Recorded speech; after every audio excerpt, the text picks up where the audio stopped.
Bonjour à toutes et à tous et heureux de vous retrouver ici à Sontexpo ce mardi 21 mai sur le plateau télévision, plateau télé FHP 11 Semblé. Alors j'ai beaucoup de plaisir de rencontrer Valérie Rabault. Vous êtes députée, Madame Valérie Rabault, vous êtes députée socialiste du Tarn et Garonne. Vous êtes la vice-présidente de l'Assemblée nationale.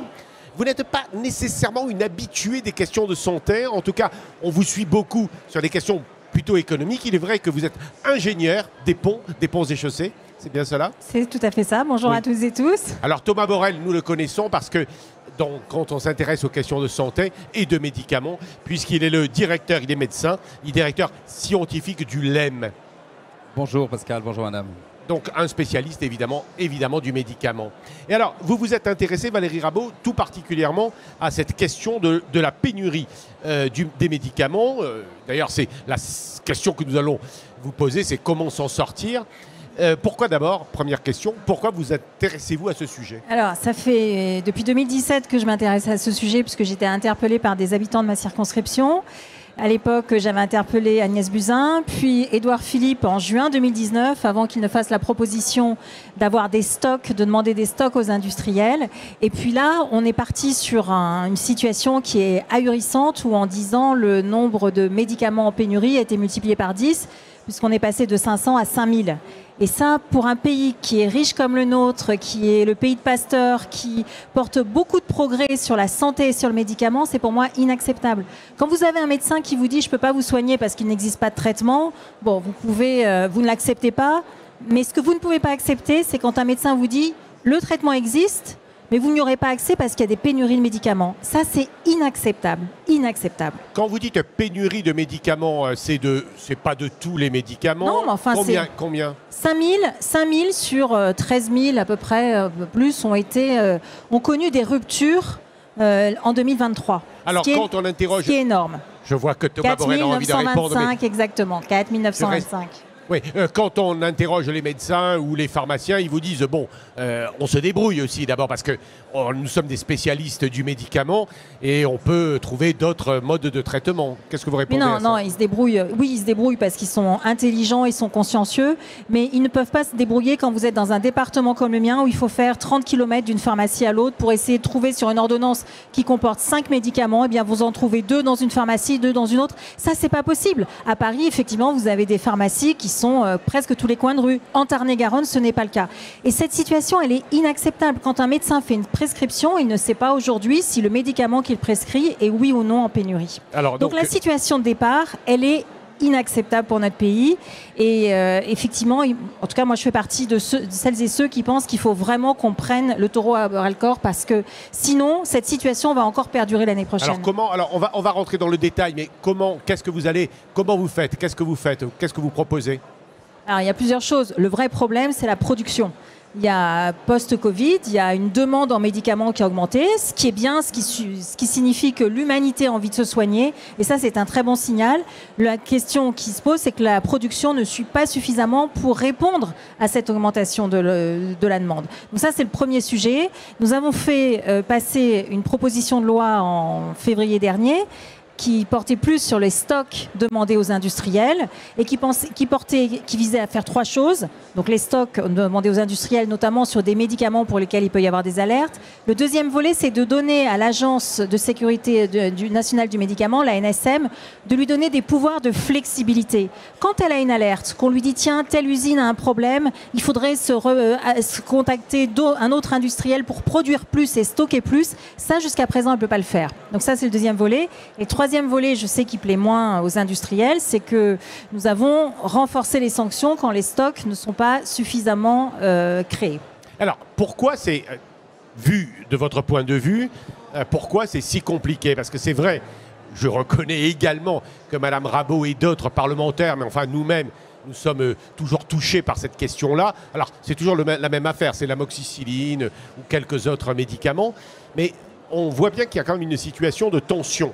Comment en est-on arrivé là et quel est votre propre diagnostic? Parce que je pense qu'en tant que médecin et spécialiste de santé publique, ça ne vous satisfait pas.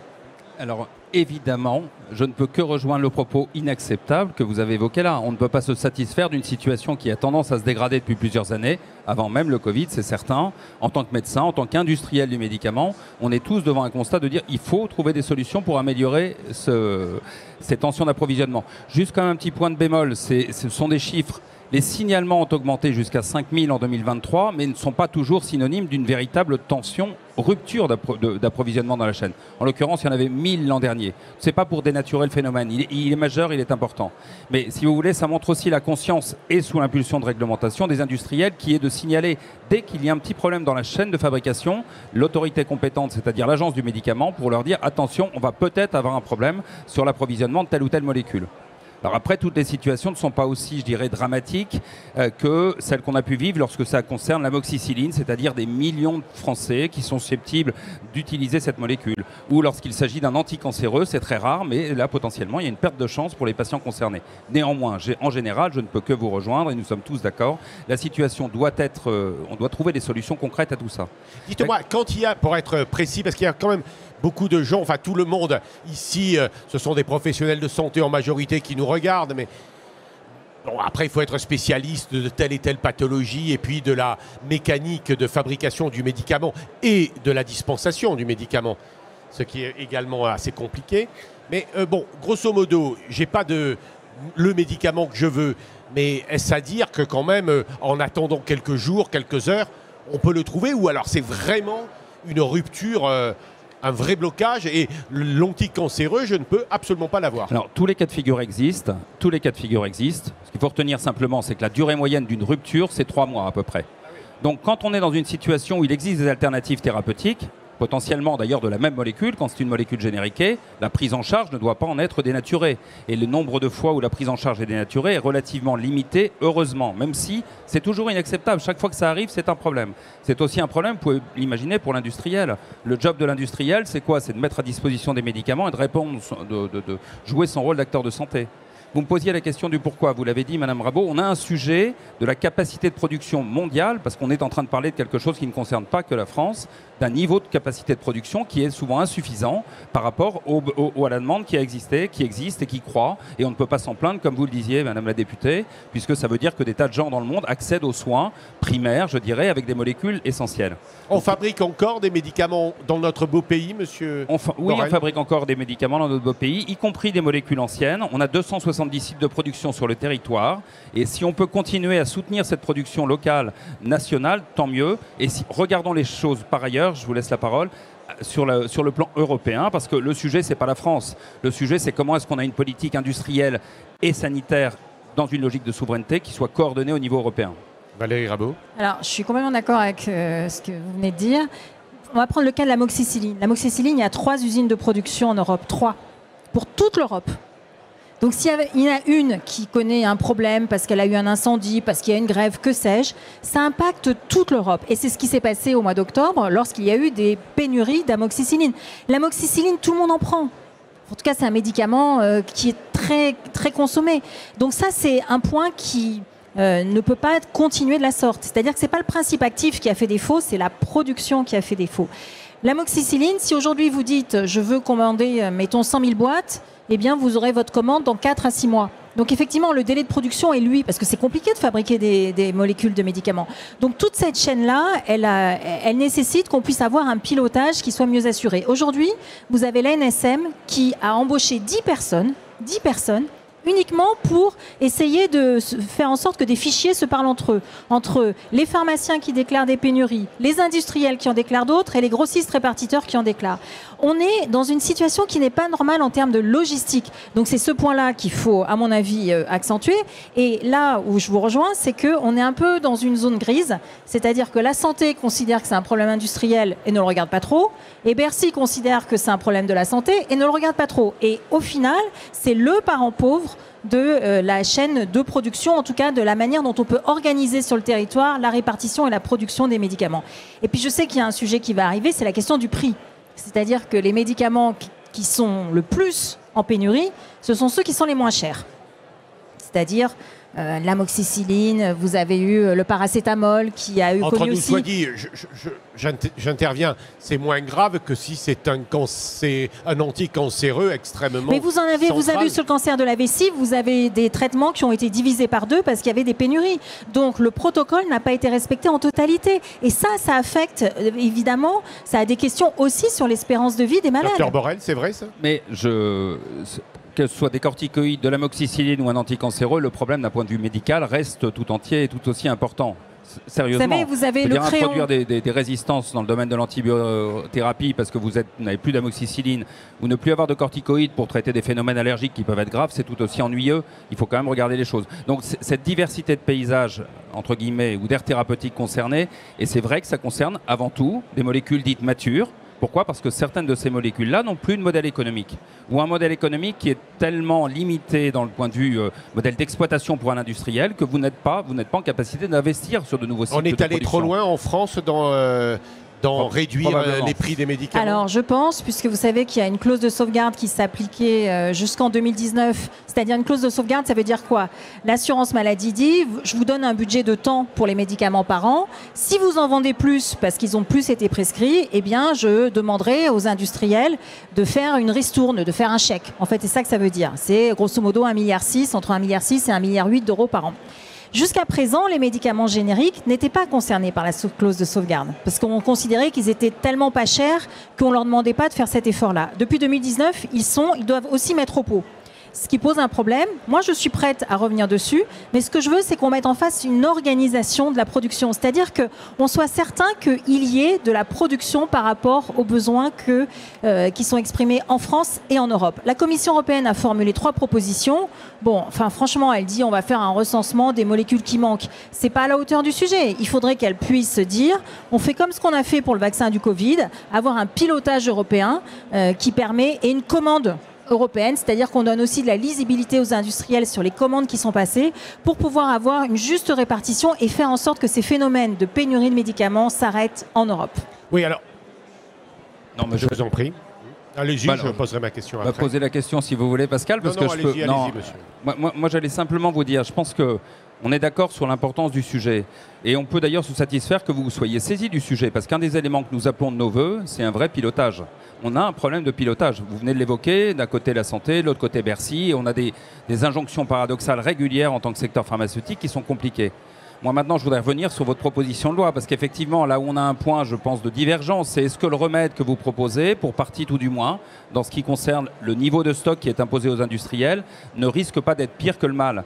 Et ce qu'on entend de nos entreprises, et j'entends très bien votre perspective de l'importance d'avoir des stocks. Ça fait maintenant 3 ans qu'on a mis en place en France déjà une politique de stock, 2 à 4 mois pour la moitié de la pharmacopée française. Est-ce que la situation s'est améliorée? Malheureusement, non. Est-ce qu'il faut accentuer cette demande en France en particulier? Là, vous allez avoir des amendes si vous ne le faites pas. Mais c'était déjà le cas c'était déjà le cas. Hein. Les entreprises qui ne répondent pas à la norme ou à l'information nécessaire sur les stocks peuvent être effectivement pénalisées. Mais ce n'est pas en mettant des amendes et en mettant des pénalités, parce que va-t-il se passer? Que se passe-t-il déjà? Certaines entreprises considèrent que l'exploitation de leurs produits, qui n'est déjà pas rentable ou quasiment plus rentable, va encore être grévée de coûts supplémentaires. Oui, enfin, l'État a des capacités de négociation, parce que quand on fait venir souvent d'ailleurs, les laboratoires ont à la fois des produits matures et à la fois des produits d'innovation. Il y a une négociation, par exemple, au mois d'octobre, où l'amoxicilline a été augmentée de 11%. De façon temporaire de 10%, oui, effectivement, de façon pour des temporaire, mais bon, je pense que ça va rester. Et c'est ce qui a aussi débloqué le fait qu'il y avait une pénurie à ce moment-là. Il y a eu une reproduction qui a été relancée. C'est pour ça que nous sommes complètement d'accord, c'est que le facteur économique est important. Par contre, c'est important de le prendre en considération, parce que vous évoquez les travaux sur le plan économique, c'est juste pour indiquer qu'on est quand même aussi sur des prix qui sont 20 à 30% moins chers que nos voisins européens, sur ces médicaments en particulier. Donc, la France est moins compétitive. Donc, que se passe-t-il? Les industriels sont des acteurs économiques et décident ou pas d'investir sur le territoire. Oui, mais enfin, on peut aussi dire que c'est un problème économique et un problème politique. Et vous avez, en tant qu'acteur, acteur de santé publique, vous avez aussi une responsabilité politique. Complètement. On a effectivement une responsabilité et ne nous nions pas la responsabilité qui est la nôtre. Par contre, on essaye de trouver des solutions qui peuvent tenir la route, pardon de le dire comme ça, dans le modèle industriel actuel. Et l'une qui nous rejoint d'ailleurs, que vous avez bien, et on peut que s'en réjouir, pris dans la proposition de loi, c'est le dispositif informationnel. Vous l'avez évoqué, aujourd'hui on travaille de manière extrêmement artisanale sur la façon dont on suit ces pénuries. C'est dramatique. À l'heure de l'intelligence artificielle, on est encore à compter sur des fichiers Excel, quelle molécule est absente à quel endroit dans le circuit de distribution. Donc là-dessus, il y a une marge d'amélioration considérable, et je peux vous le dire pour avoir rencontré de nombreuses situations de pénurie, qui sont en fait par effet domino, qui rendent les choses de manière tendue pour toute la population. C'est parfois le cas de l'amoxicilline. Alors qu'en fait, vous auriez pu régler le problème par une meilleure anticipation, une meilleure connaissance de l'information. Donc la transparence à tout crin, des dispositifs d'information optimisés pour les tutelles sont des choses auxquelles... Mais c'est pas, excusez-moi, Oui. c'est pas le job du LEM de dire au pouvoir public, attention, je vais avoir telle et telle Mais si, pénurie. ils le font. Et on le fait. Mais dans la chaîne, vous avez les grossistes répartiteurs qui ont aussi des stocks et les officines qui, pour certaines, ont aussi des stocks. Je voulais y venir. Et donc aujourd'hui, il y a 3 systèmes d'information. Et quand on imagine que la NSM a embauché 10 personnes uniquement pour concaténer ces 3 fichiers Excel, enfin qui sont peut-être pas en Excel, dans un autre mode, c'est délirant. Alors qu'on pourra avoir un seul système qui serait alimenté à la fois par les industriels, à la fois par les grossistes répartiteurs et par les officines, qui serait géré par la NSM, et on aurait un pilotage beaucoup plus fluide. Et je suis complètement d'accord, à l'heure de l'intelligence artificielle, c'est délirant qu'on ait une forme de pilotage, une limite au Moyen-Âge. Si je comprends bien, pour résumer, il y a des problèmes d'industrialisation, enfin de fabrication. On ne fabrique pas assez par rapport à la demande mondiale. Voilà. Réalité, je confirme. Au niveau international, tout ça n'étant pas qu'au niveau franco-français hexagonal. Et peut-être, c'est une question, à flux tendu, trop à flux tendu? Trop à flux tendu, oui. C'est certain qu'aujourd'hui, vous avez eu, encore une fois... Depuis longtemps. Hein, non, mais aujourd'hui, quand je dis aujourd'hui, c'est depuis 15 ans, effectivement, un modèle qui s'est quand même morcelé dans la chaîne de fabrication, c'est certain.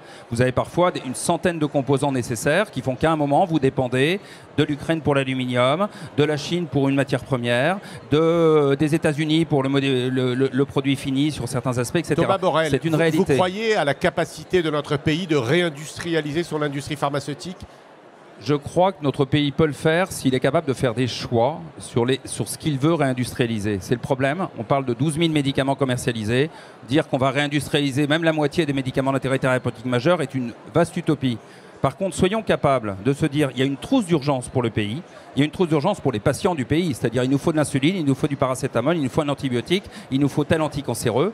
Listons les médicaments, il y a à peu près 200 ou 300 molécules, et là je vous parle en tant que médecin que je suis pour y avoir réfléchi, qui permettrait de se dire là-dessus on porte des efforts, évidemment un soutien de la puissance publique et une dynamique industrielle forte qui passerait par de l'investissement. Et ça c'est possible, mais il faut le faire de façon réaliste. Si c'est pour dire on réindustrialise à tout crin, c'est pas... Bon, on doit pouvoir également régler les problèmes à la fois de dispensation et puis de répartition. Ça doit être réglable, ça, non? Non, mais ça, c'est réglable. Et aussi d'avoir un logiciel qui dise aux médecins, quand vous prescrivez, vous voulez prescrire telle molécule, eh bien sachez que celle-ci aujourd'hui n'est pas disponible, mettez-en une autre, proposez-en une autre, parce que sinon le patient revient chez le médecin, alors qu'on sait très bien qu'il y a des difficultés à avoir un rendez-vous chez son médecin. Donc vous voyez, c'est toute cette chaîne qui est embolisée et qui, dans le fond, génère un sentiment dans le pays d'impuissance publique qui est inacceptable. Où est-ce qu'elle en est, votre proposition de loi? Elle va arriver au Sénat. Elle arrive quand au Sénat? Sans doute soit en juin, soit en septembre. Bon. Et donc, théoriquement, elle peut... J'espère. Normalement, elle devrait être votée. Elle a été votée à l'unanimité. Mais elle a évolué évidemment pendant le débat parlementaire. Et vous nous confirmez également que M. Le Maire, le ministre des Finances, est d'accord pour qu'il n'y ait plus la clause de... Rappelez-moi, la clause de sauvegarde. Ça va être en débat. Ça va être en débat. Vous savez qu'il cherche des sous, le ministre de l'économie et des finances, mais je pense que sur le médicament, il y a quand même des priorités. C'est un sujet économique, pour terminer vraiment, sujet économique ou sujet politique selon vous? Les deux. Quand vous êtes dans des territoires où les habitants ne trouvent pas le médicament dont ils ont besoin, c'est une angoisse de tous les instants. Quand vous avez besoin, par exemple, du crayon, le crayon, c'est un médicament qui est prescrit lorsque vous n'avez plus de pancréas, parce que vous vous êtes fait enlever le pancréas. Si vous n'avez plus de pancréas, vous mourrez. Si vous n'avez pas de solution de substitution à ce manque de pancréas, vous mourrez. Eh bien, le crayon, qui sert aux personnes qui n'ont pas plus de pancréas, a été en rupture. Véritablement, dans mon département, il y avait 2 boîtes qui étaient livrées tous les jours, ce qui est très insuffisant. La solution, c'est l'Europe? Alors moi, je rebondis juste sur, si on ne prend pas le sujet de façon suffisamment importante d'un point de vue politique, effectivement, la situation continuera à se dégrader parce qu'on est effectivement répondant à des politiques publiques, qu'elles soient financières ou sanitaires, etc. Donc ça, c'est indispensable. C'est pour ça que, quelque part, votre initiative, même si on n'est pas d'accord sur tous les articles, on ne peut que saluer le fait que le Parlement, pour la première fois, se propose une proposition de loi dans le domaine. Par contre, politique, 2, pas le sujet par un petit bout de la lorgnette, mais dans sa globalité. Encore une fois, si on le regarde que sous l'angle des sanctions, ça ne pèsera pas favorablement dans les choix qui sont faits par les industriels. Et 3, une dimension européenne. Les choses ont un peu avancé depuis le Covid. Il y a des dispositions qui se mettent en place. Poussons pour que l'Europe vienne jouer son rôle pleinement. Madame la vice-présidente, un dernier mot? Non, mais je pense qu'on a ouvert la porte pour que ce sujet soit... C'est la première proposition de loi qui a été proposée au Parlement, qu'on avance. Il y a un aspect production qui est important. Ce sera le deuxième étage de cette proposition de loi. Bon, quand on se revoit la prochaine fois, c'est réglé, ou à peu près? Un engagement. Si ça part de la bonne volonté Santexpo. des gens qui sont autour de cette table, je peux vous dire que oui, ce sera réglé. En tout cas, on y travaillera. Merci à tous et à toutes de nous avoir suivis pour ce sujet vraiment important et vraiment à suivre. Il faut être vigilant.